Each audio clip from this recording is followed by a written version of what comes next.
Okay, a very good morning to all defence aspirants. और नए साल में आपका स्वागत है हमारी इस लाइव क्लास के साथ, जो कि हम एनडीए एस्पिरेंट्स के लिए खास तौर पर लाए हैं।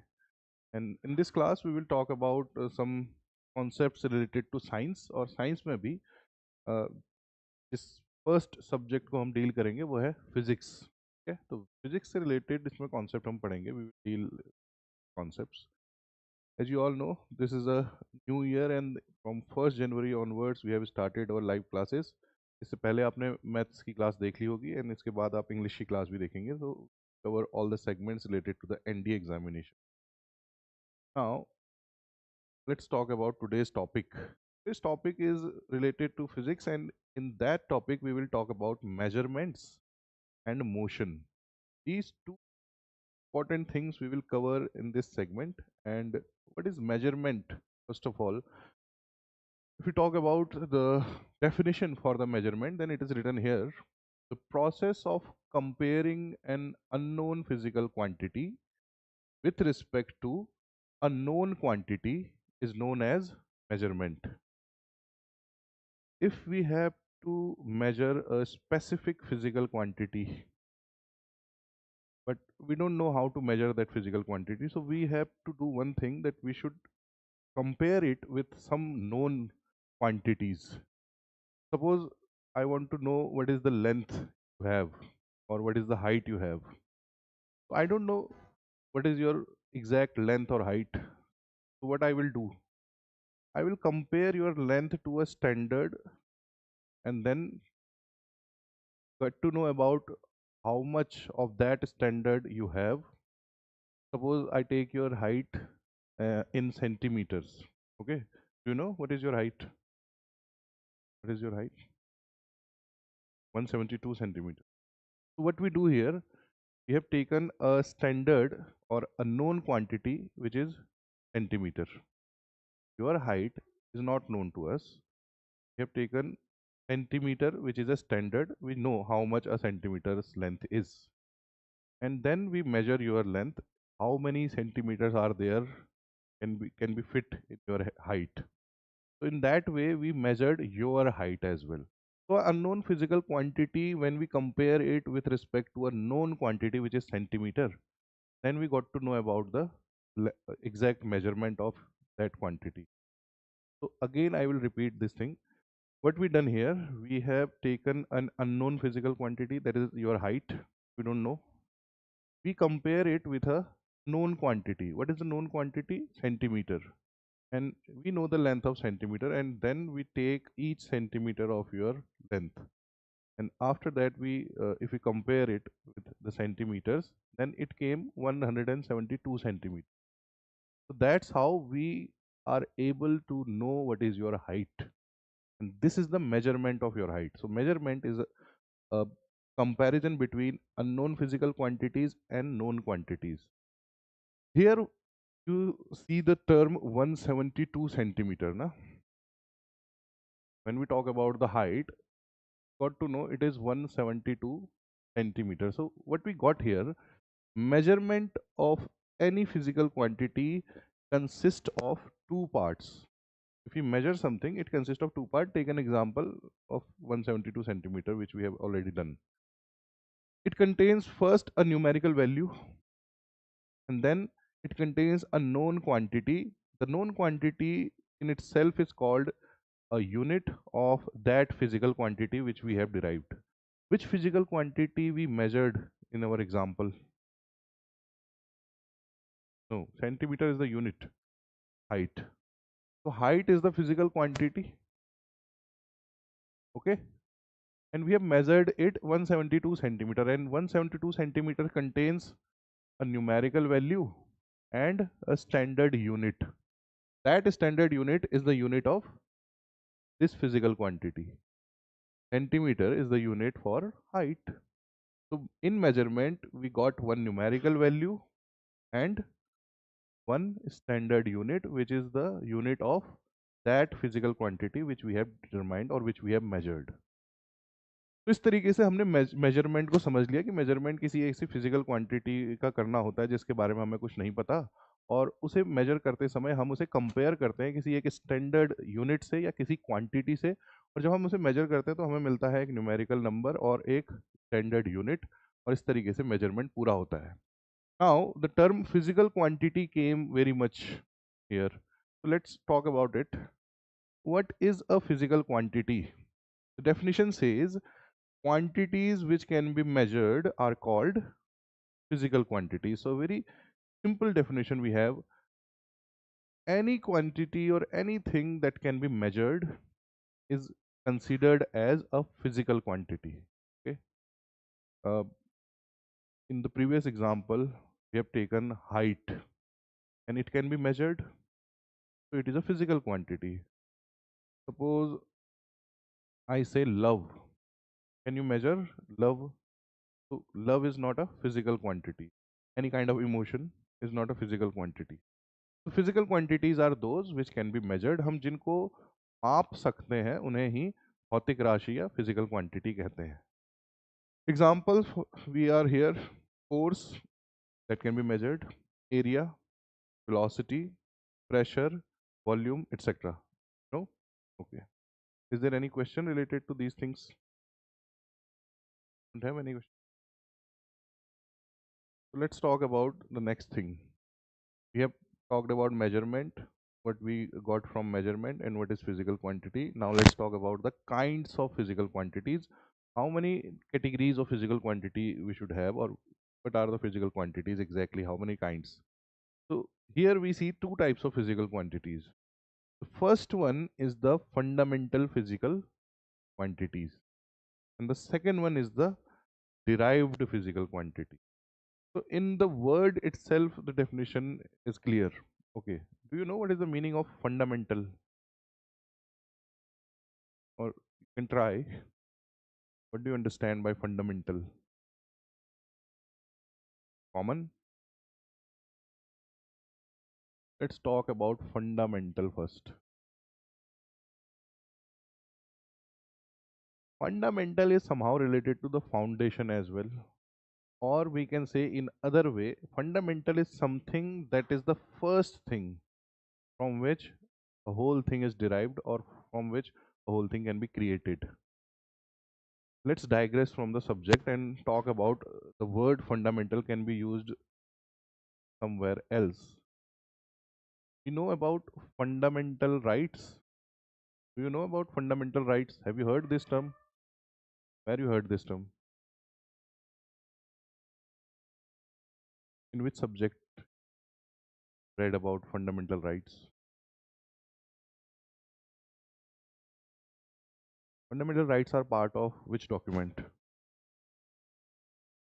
Polity. You can if you are saying any wrong thing, then also speak. First of all, you need to speak it.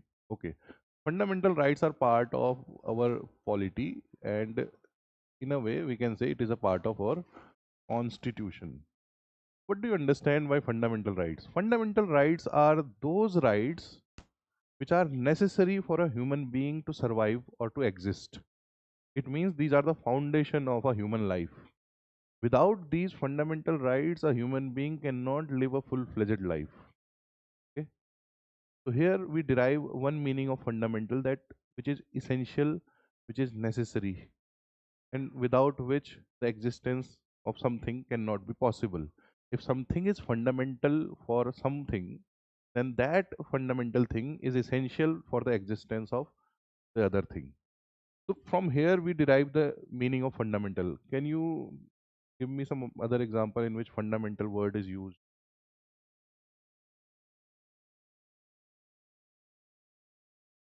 In mathematics, sometimes you read about the fundamental principles. You heard all these terms?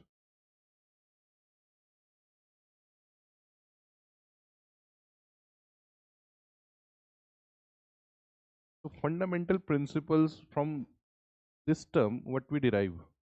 These are the principles, or these are the formulas upon which the whole existence of a equation rely.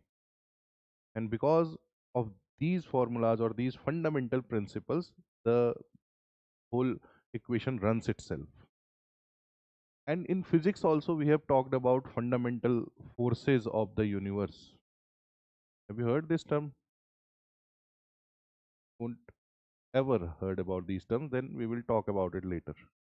There are some fundamental forces in nature, okay, like gravitational force, the fundamental force. These are the forces which are responsible for the existence of universe, or you can say when universe is created, these forces act, or these forces started to act. That's why the universe existed in a way that it is existed today.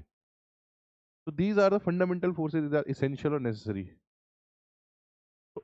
By all these things, we got to know that fundamental is something that is essential, that is independent of any other thing, or that is responsible for other things to happen. That much we have cleared here. Now let's talk about the fundamental quantities after clearing the definition of fundamental here. So what are fundamental physical quantities? In these three words, we talked about two words already. You know what is physical quantity? What is physical quantity? A quantity that can be measured is called physical quantity. Now we're talking about fundamental physical quantity, and we have got some essence of fundamental.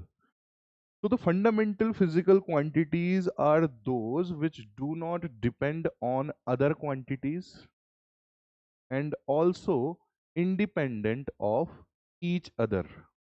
What we are saying here, there are some physical quantities, means there are some quantities which can be measured, but they are not dependent on any other physical quantity for the measurement or for their existence.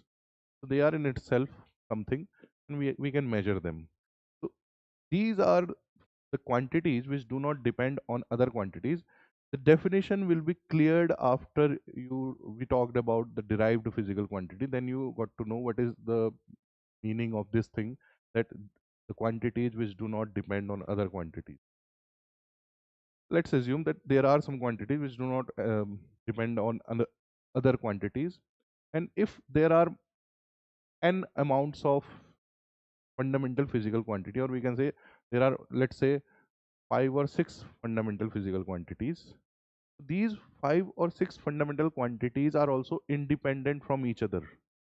They can exist in their own way, and we can measure them without considering any other fundamental physical quantities. Let's talk about some fundamental physical quantities here. They are actually 7 in number. So there are 7 physical quantities in nature which are considered as fundamental physical quantities. So what are these? Length. You know what is length? What is length? It can be considered as a distance between 2 points. Mass. Have you heard about mass? What is mass?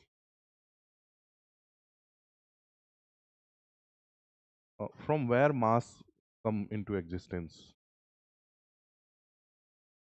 All these fundamental quantities, I will talk about it today. I will describe some parts of it so that you can get a knowledge about these quantities, and in order to study them further, should have a primary information about it. So length, you understood that there is a distance between 2 points can be considered as a length. What is mass? You have to experience that thing. What is mass according to you?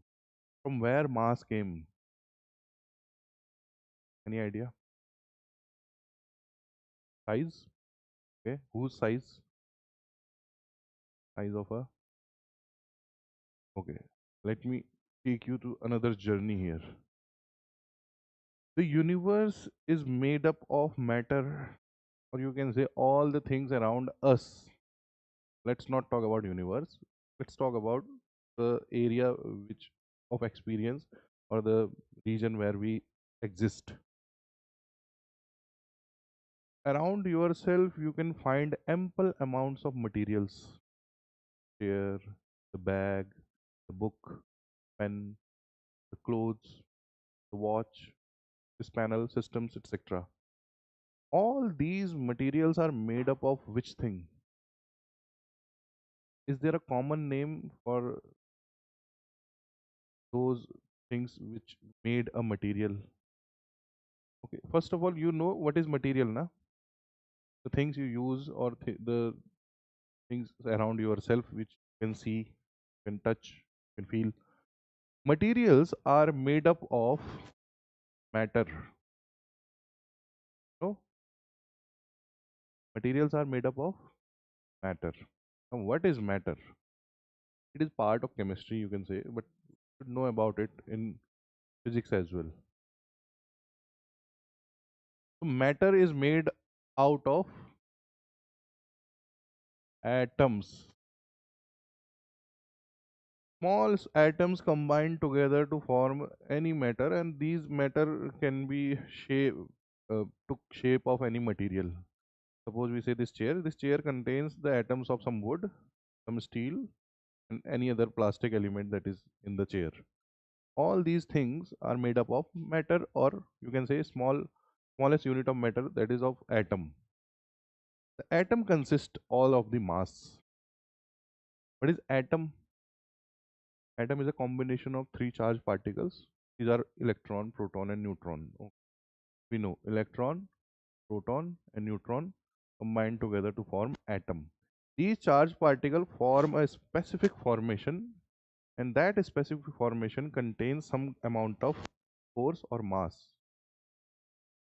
You can assume this by taking an example of an empty bowl. An empty bowl consists of nothing, air. Let's fill it with some plastic balls, small plastic balls.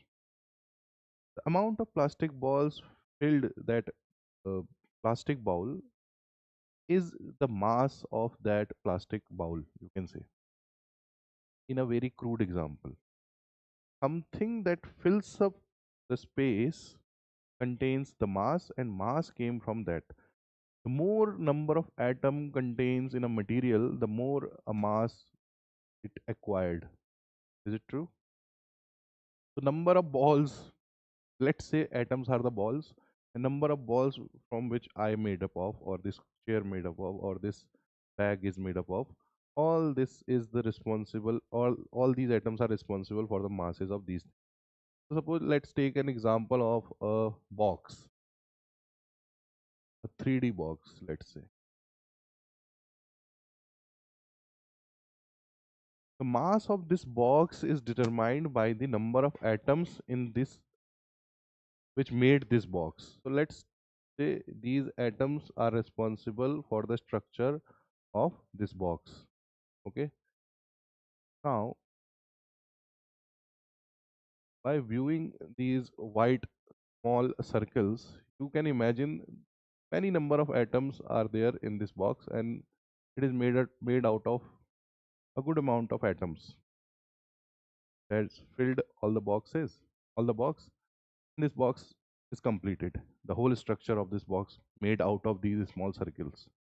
Now let's take an example of the similar box which is of the similar shape. But in this box, the number of atoms are like this, distributed. It is made out of these number of atoms. Okay. Let's talk about this box. This is box number A. This is box number B. According to this figure, or according to your knowledge, which box contains the higher amount of mass? A. Why? Because it has higher numbers of atoms. The more numbers of atom means more mass is included. So now you understood what is mass as a physical quantity, and it depend on any other physical quantity. Mass is only dependent upon the numbers of atoms. Number of atoms are not physical quantity, these are the numbers. Length dependent upon any other physical quantity. Just need the distance between 2 points. This distance is in itself called length. So it the word distance in itself is not good here to use, because distance is another physical quantity. But let's talk about the, for the sake of understanding, the distance between 2 points can be considered as length, and it is not dependent on any other physical quantity. Now the third term after length and mass comes time. What is time? That is very difficult to define. But what is time according to you? Try to get a definition of time.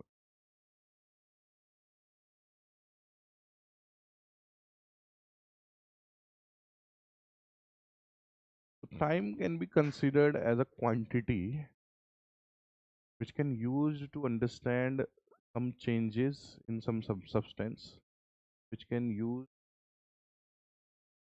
derive the age of something. That is all about time. Time, first of all, is the change happened to something. Suppose today is a new year, the year has been changed. This is time.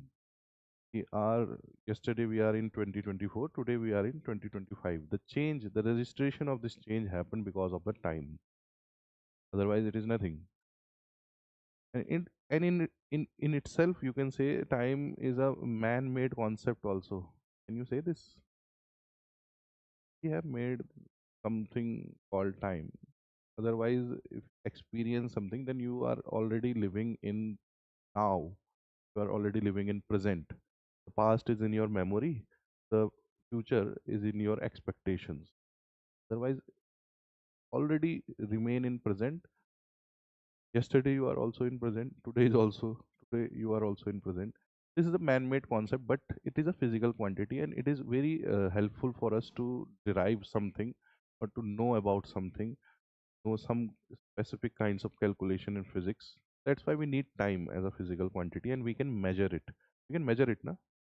All these three quantities, length, mass, time, we can measure all these quantities. Let's talk about this thing, thermodynamic temperature. And this is a very unique thing. What do you understand by thermodynamic temperature? Is it any different from temperature? Do you have any prior knowledge about it? Okay, so write down something, because we need some kind of explanation here. Length, mass, time you can understand easily. Let's talk about thermodynamic temperature. You can write as a heading thermodynamic temperature versus temperature. How it is different from the term temperature in itself. What is the difference between a temperature and a thermodynamic temperature? That we have to write it down. Okay, so what have you written? Thermodynamic temperature versus temperature. Write down the first point.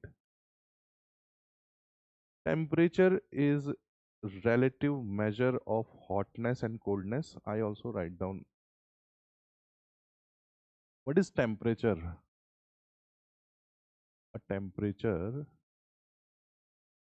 is a relative measure of hotness and coldness.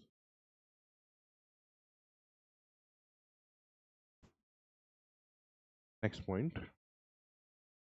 Something is more hotter than the other. Let's take a situation in which objects are there. One is more hotter, or one has more temperature than the other. So something is more hotter than the other. It means flow of heat will be, means flow of heat will be from flow of heat will be from two objects. One object is hotter than the other. Let's take 2 degree Celsius or 5 degree Celsius or 10 degree Celsius hotter than the other. Then if we take two objects close together, what will be the flow of heat, or from in which direction the heat will flow? From higher temperature to lower temperature. Very good. So flow of heat will be from higher temperature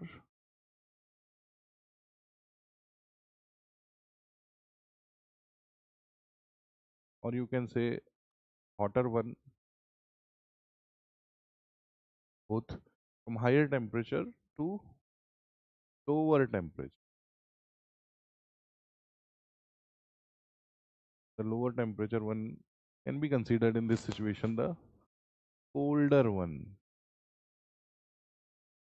Okay, write it down, then tell me if you have. So temperature is relative measure of hotness and coldness. Something is more hotter than the other, means the flow of heat will be from higher lower temperature.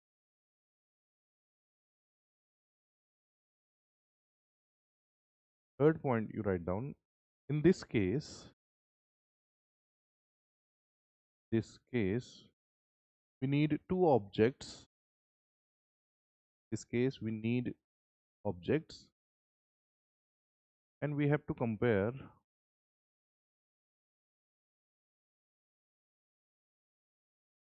Case we need objects, and we have to compare the temperatures of both the objects.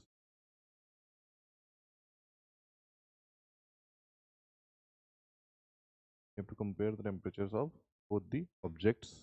Okay. When we compare the temperature, when we compare the temperature of objects,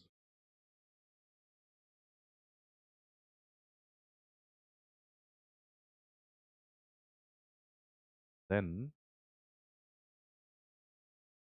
the hotness or coldness of their temperature, then the hotness or coldness of their temperature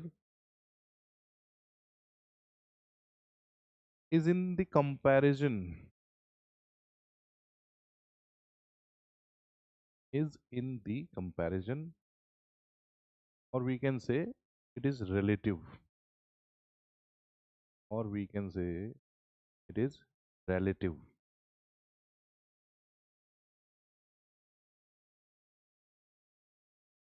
Now you don't need to write, now you understand what we have done here about temperature.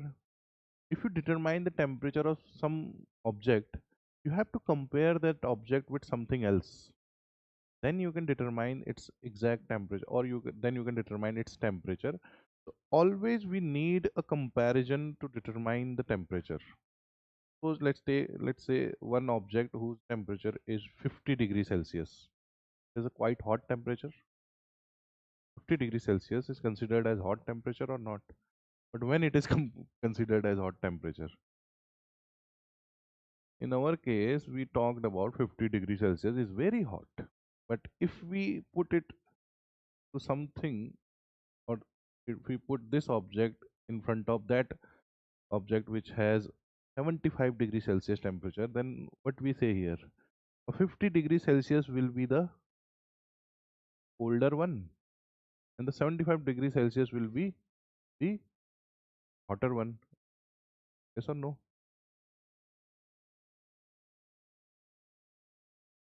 So how can we say 50 degrees Celsius is a colder temperature? Because we know in front of 75 degrees Celsius, it will always considered as the lower temperature or colder temperature.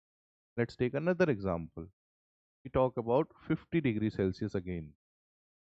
The second example, a object which has a temperature of 50 degrees Celsius, we put it in front of a 25 degrees Celsius temperatures object. Now, which one is hotter here? 50 degrees Celsius became a hotter one, while the 25 degrees Celsius became the colder one here. In both the examples, the temperature is same, but we considered it as a cold or a hotter one. Why? Because temperature is always relative. We are measuring any temperature in relation with the other environment or another object, and in that scenario a particular temperature could be considered as a colder temperature or a hotter temperature depending upon with which thing we are comparing it. So this is called temperature. Now let's talk about the thermodynamic temperature. Okay, so write down the next point.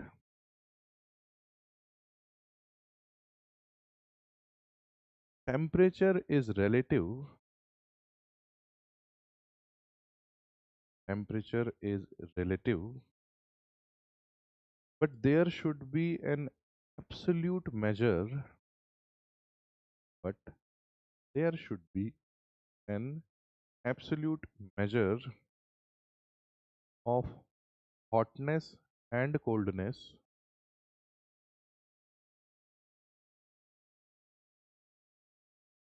For relativity of the temperature, you can take this example, or you can draw this example in note. Okay.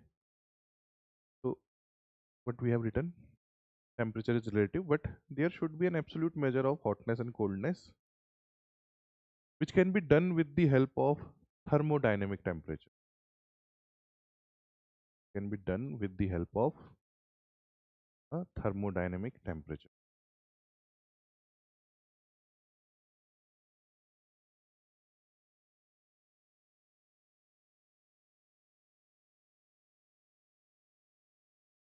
Next point. Thermodynamic temperature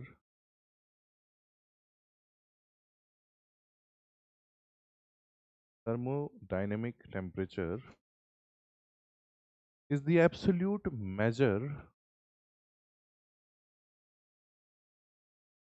I erase this. Thermodynamic temperature is the absolute measure.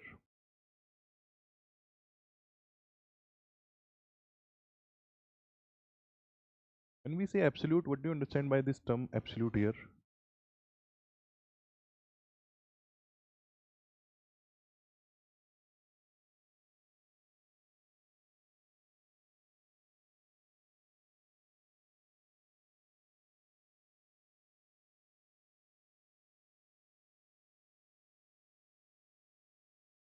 While defining temperature, we say that it is relatable or it is in comparison to something.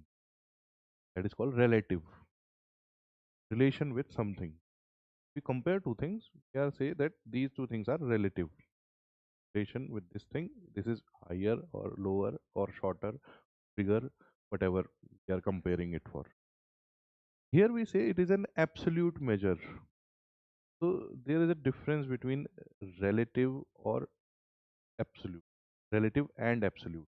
Relative is something that is in comparison to something, then we can determine. Absolute means it doesn't depend upon anything in itself. What it is the thing called absolute. So what is thermodynamic temperature? It is the absolute measure, write down, of the average internal energy of a system. Absolute measure of the average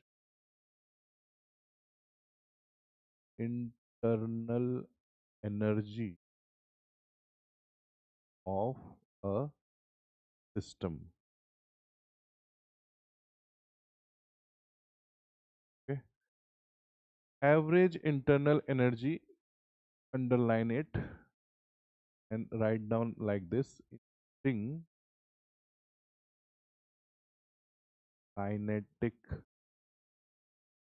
energy of particles and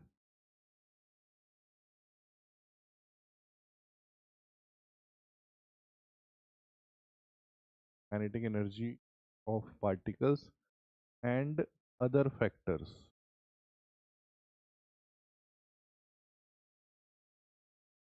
These other factors can be rotational energy,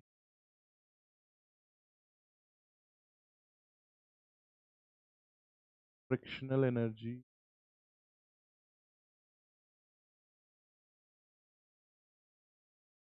etc. Can you write it like this? So thermodynamic temperature is the absolute measure of the average internal energy of a system, including the most important thing is kinetic energy of particles and other factors, which can include rotational energy or a frictional energy. Let's try to understand what we have written.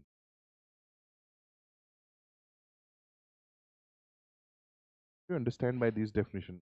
First of all, let's give you a chance to understand this thing.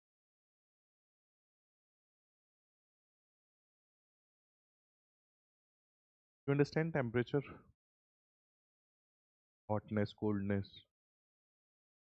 From where that hotness, coldness came, or what is that thing which we are measuring with the help of temperature? We are measuring something with the help of temperature, but we are measuring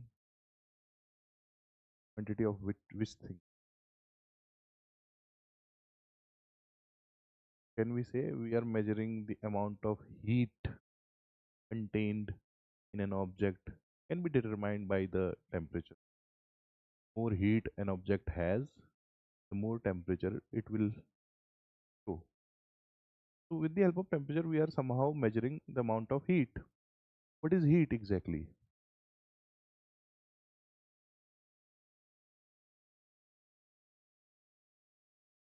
Heat, huh? Hotness. Heat is directly related to hotness. So can we say heat is a variety or heat is a form of energy? Some type of energy can be expressed in the form of heat. What we are doing here, while we are talking about temperature, we are saying that this object contained how much amount of a particular type of energy. While determining temperature, what we are determining exactly? We are determining a particular type of energy contained in an object. A particular type of energy is called heat. So how heat generated in an object? How object gets hotness? It is because of the motion of the particle inside it or the vibration of the particle inside it, depending upon whether it is solid, liquid, or gas. If there is a solid material, its hotness is determined by the how frequently or how rapidly its particles are vibrating. Because particles have energy, that energy is expressed in the form of heat. That energy vibrates the particle very frequently or very rapidly in a solid. In a liquid, the energy uh, can be expressed in the form of movement of the particles. One particle get energy, with the help of that energy can do the movement inside the state of the matter. In solid, there is a less scope for the movement because solids are closely packed. Let's give you some reference here. Let's take this is solid and it is made out of some atoms or the particles. These particles are closely packed together.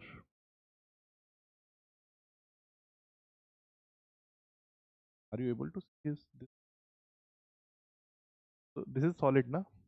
If you provide some type of external energy to it and the particles of this solid got that energy, it means they are vibrating. They got some energy, creates a vibration inside that.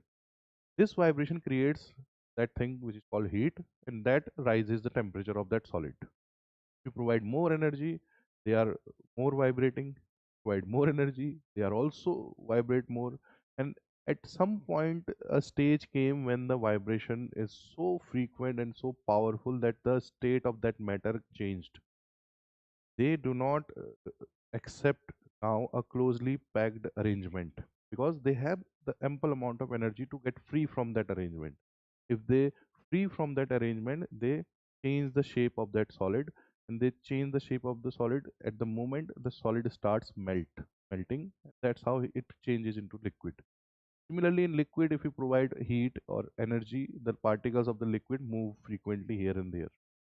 And in gas is also the same thing. The particles have more space, so they move with more frequent speed or they provide more motion. In all these things, if we talk about the temperature of that object, which we have to consider what is the temperature, what is the absolute temperature of that object. So what we have to do, we have to measure what amount of energy its particle contain.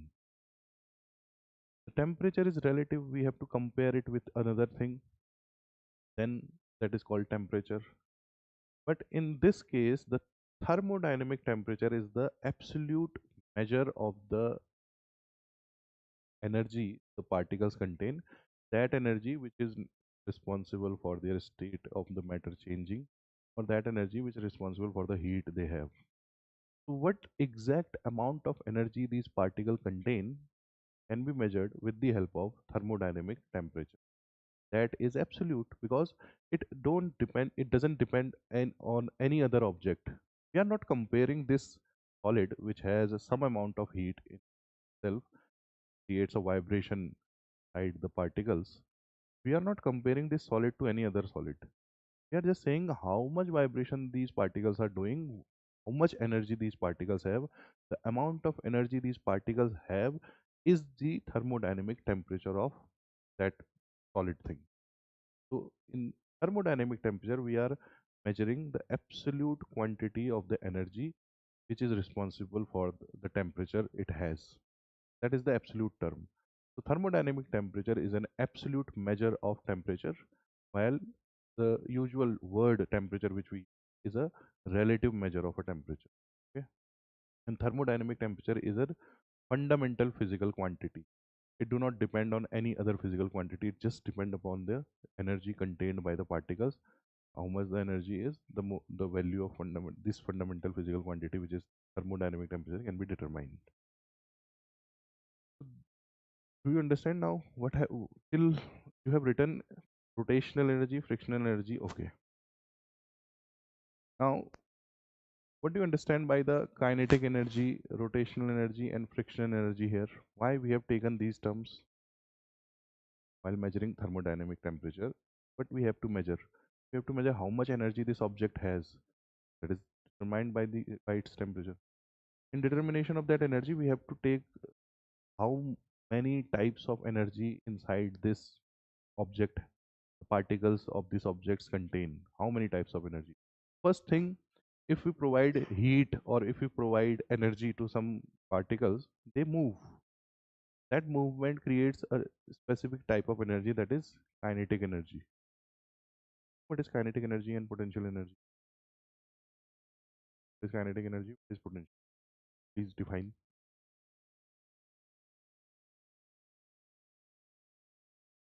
So, what is kinetic energy?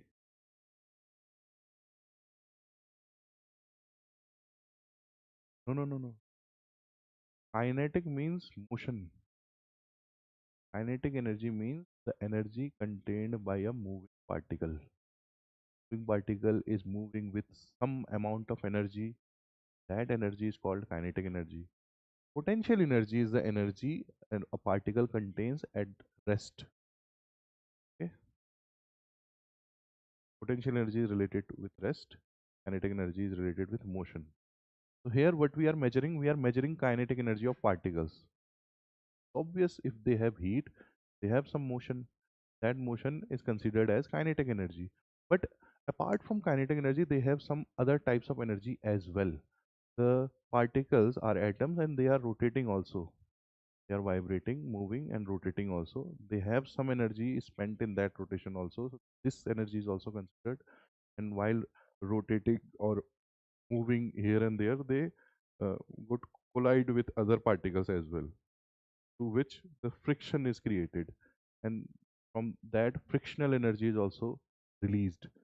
We have to consider all factors of energy inside the object. If we measure the average of all factors of energy, suppose kinetic, rotational, and frictional, average of all these energies is considered as the thermodynamic temperature. So now, if we talk about temperature, it is relative, and thermodynamic temperature is absolute. One more thing related to temperature I want to discuss here. Temperature is measured by which unit? Degree Celsius. Degree Celsius is the unit usually we have. Let's talk about 100 degrees Celsius. What happened to water at 100 degrees Celsius? It boils. And we provide coldness or take out the heat. There is a stage called which is 0 degrees Celsius. Is this the coldest temperature we have? 0 degrees Celsius is the coldest temperature we have in universe or in planet. And why it is called 0 degrees Celsius?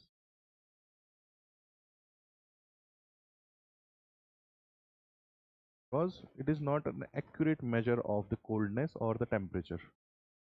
It is just a standard unit which derived, but we don't know exactly about it. Later on, when we find some object show a temperature which is lesser than 0, then we can say that it is not sufficient for determining a temperature. So we have minus 50 degrees Celsius, we have minus 100 degrees Celsius.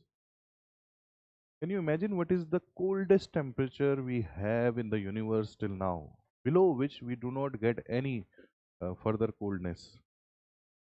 What is the minus 50 degrees Celsius, minus 100 degrees Celsius? We can go on till which number? Is there any number where we stopped, or we can say further coldness cannot be possible? Have any idea about it? So there is a number which is known as minus 273.15 degree Celsius. We cannot measure coldness below this temperature. Do not have minus 274 degrees Celsius. It means that this is the coldest temperature and this is the actual zero temperature, below which we cannot hold anything any further. So that's why it is known as the absolute zero temperature. Okay, while we are talking about temperature, I thought we talk about this thing as well. So the absolute zero temperature is this temperature. Okay, now let's talk about the basic thing which we have doing here, fundamental physical quantity, in which we have talked about length, we have talked about mass, we have talked about time, we have talked about thermodynamic temperature. These are one, two, three, four physical quantities yet we have discussed. The fifth one is the luminous intensity. So what is luminous intensity? Have you have any idea regarding light? And you don't know exactly what is luminous intensity. Write down.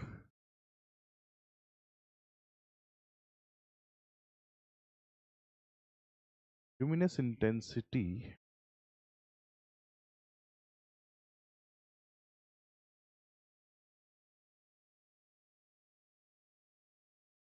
luminous intensity is a photometric measurement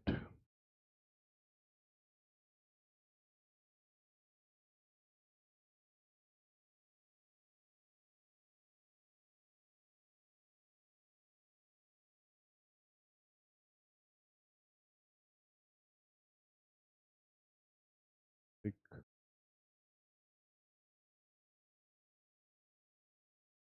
the photometric measurement of the brightness of a light source of the brightness of a light source in a specific direction.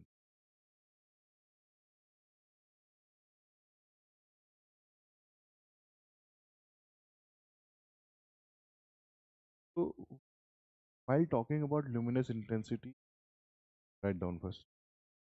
Luminous intensity is a photometric measurement of the brightness of a light source in a specific direction. While we are talking about luminous intensity, what we are doing, we are measuring in a specific direction how much light a source can emit, with which intensity the source is emitting the light in a specific direction. If there is a light source, it can emit light in all directions. But in determining the luminous intensity, we are just talking about a particular direction. In a particular direction, how much light or how much brightness it is illuminating, is giving. Okay. Now, write down the second point. Amount of visible light emitted by a light source, amount of visible light emitted by a light source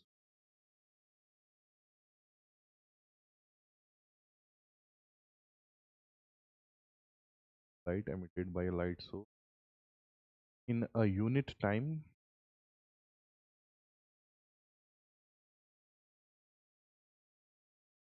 per unit solid angle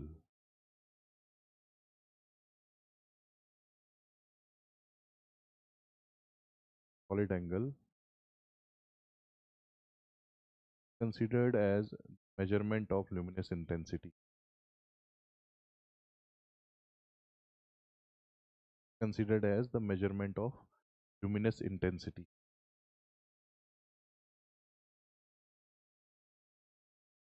Okay, now here are some terms are used. What is solid angle? Do you know about it? Write down what is solid angle. Write a question and give the answer. A solid angle is a three-dimensional angle. Solid angle is a three-dimensional angle that measures how much of that measures how much of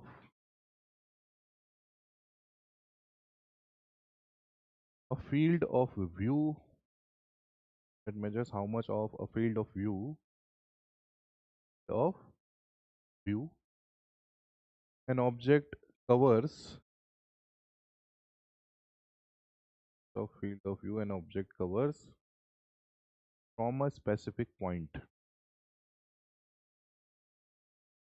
And a solid angle like this. Let's take example of a candle. Okay, it is illuminating in all direction. Let's take a specific direction, this direction. This is a dimensional. But any idea we have done here? This is called a solid angle. This is a three-dimensional angle. Why? Because this is a circle. Have you made any cone? This is like a cone. This angle here, now if we talk about a two-dimensional thing, then the angle is determined with this. But in a three-dimensional way, we have to make such thing as an angle. So this omega is the solid angle. You can make a drawing of this to understand better.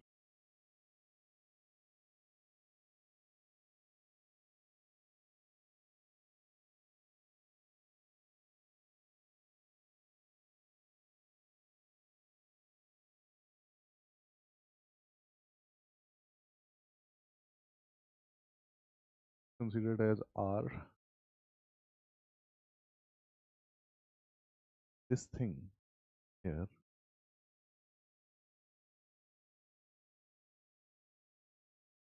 area.